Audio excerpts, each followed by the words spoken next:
Hello students, तो आज हम बात करने वाले हैं behaviour of cantilever type retaining wall के बारे में। हम कैंटिलीवर टाइप रिटेनिंग वॉल को ज़्यादातर यूज करते हैं अगर हम दूसरे अदर टाइप के रिटेनिंग वॉल के कंपैरिजन में बात करें तो इसलिए ज़रूरी भी है कि हमें कैंटिलीवर टाइप रिटेनिंग वॉल के बिहेवियर के बारे में एक नॉलेज होनी चाहिए। अगर मैं कैंटिलीवर रिटेनिंग वॉल की बात करूं तो ये जो वॉल है वो आपकी क्या करती है, रेजिस्ट करती है हॉरिजेंटल अर्थ प्रेशर को। और ये न केवल हॉरिजेंटल अर्थ प्रेशर को रेजिस्ट करती है, उसके साथ साथ वर्टिकल प्रेशर को भी ये क्या करती है, रेजिस्ट करती है। ठीक है, वर्टिकल प्रेशर को भी ये क्या करती है, रेजिस्ट करती है। ठीक है, कुछ इस तरीके की होती है, कुछ इस तरीके की होती है। ठीक है, अब वर्टिकल प्रेशर को किस तरीके से ये रेजिस्ट करेगी। वर्टिकल प्रेशर के रेजिस्टेंस की अगर मैं बात करूं तो ये वेंडिंग के बेसिस पे ये रेजिस्ट करेगी। क्यों? क्योंकि इसके बहुत सारे कंपोनेंट्स हैं जो कि एज अ कैंटिलीवर एक्ट करते हैं, और कैंटिलीवर एक्ट करते हैं और यहाँ पे बेंडिंग के बेसिस पे ये वर्टिकल प्रेशर को भी रेजिस्ट कर ले जाती है।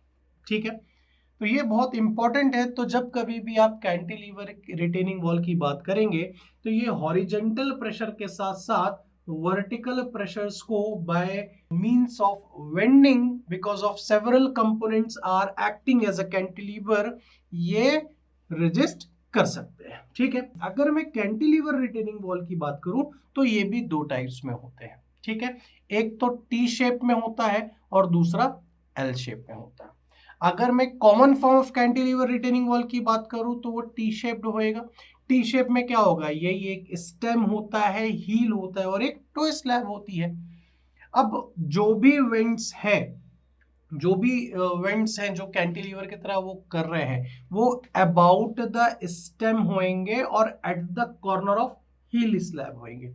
ठीक है ना, जो भी बेंड्स होंगे आपके कैंटिलीवर्स के अंदर वो अबाउट द स्टेम होंगे और हील के कॉर्नर से कंसिडर किया जाएगा। इसी कारण से इनको आप रिइंफोर्स करते हो उनके टेंशन फेस में। ठीक है, जब आप टी शेप की बात कर रहे हो।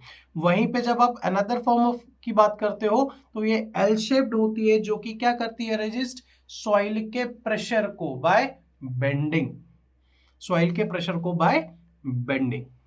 तो ये डिफरेंस होता है एक टी शेप में और एक एल शेप में। तो आई होप आपको समझ में आया होगा। आज के लिए इतना ही। Thank you very much.